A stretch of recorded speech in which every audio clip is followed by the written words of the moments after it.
Hi friends, welcome to AFH kitchen. ఈరోజు మనం చేసుకోబోయే రెసిపీ పల్లెటూరు రెసిపీ అండి. ఇది గోంగూర చట్నీ అండి. పల్లెటూరులో ఇది చాలా బాగా చేస్తారు. నేను మా అమ్మమ్మ దగ్గర నేర్చుకున్నాను. దీనికి కావలసిన పదార్థాలు: గోంగూర, పల్లీలు, పచ్చిమిర్చి, ఉల్లిపాయ ముక్కలు, వెల్లుల్లి రెబ్బలు, ఉప్పు.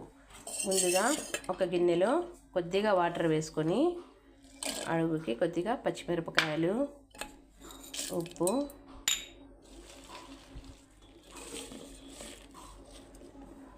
ఆకుకూరను కూడా ఇందులోనే వేసుకుందామండి. వేసి దీన్ని స్టవ్ మీద కుక్ చేసుకుందాం.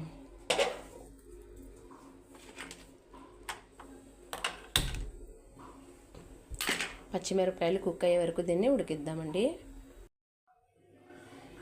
ఇవి చక్కగా వేగుతున్నాయండి. గోగాకు మరియు పచ్చిమిరపకాయలు వేసి స్టవ్ మీద పెట్టాం కదా. ఇప్పుడు మనం అది వేగే వరకు పల్లీలు,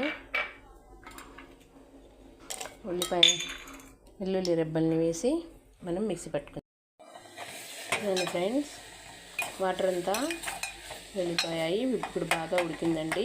దీన్ని కిందకి తీసుకుందాం.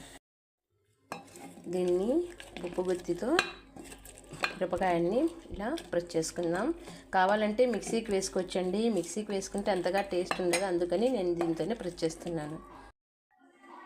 చూడండి ఫ్రెండ్స్, నేను దీంతోనే పచ్చిమిరపకాయలన్నీ బాగా ప్రెస్ చేసి ఇది చేశాను. ఇప్పుడు ఇందులోకి ముందుగా మనం మిక్సీకి పట్టుకున్న వెల్లుల్లి రెబ్బలు, శనగిత్తనాలండి, దీన్ని వేలా వేసి బాగా మిక్స్ చేసుకుందాం. చూడండి ఫ్రెండ్స్, చివరిగా ఉల్లిపాయ ముక్కలు వేసి మిక్స్ చేసుకుంటే సరిపోతుందండి. చూడండి ఫ్రెండ్స్, పల్లెటూరి గోంగూర రుచి. తినండి, ఆరోగ్యంగా ఉండండి. నా ఛానల్ని లైక్ చేయండి, సబ్స్క్రైబ్ చేయండి.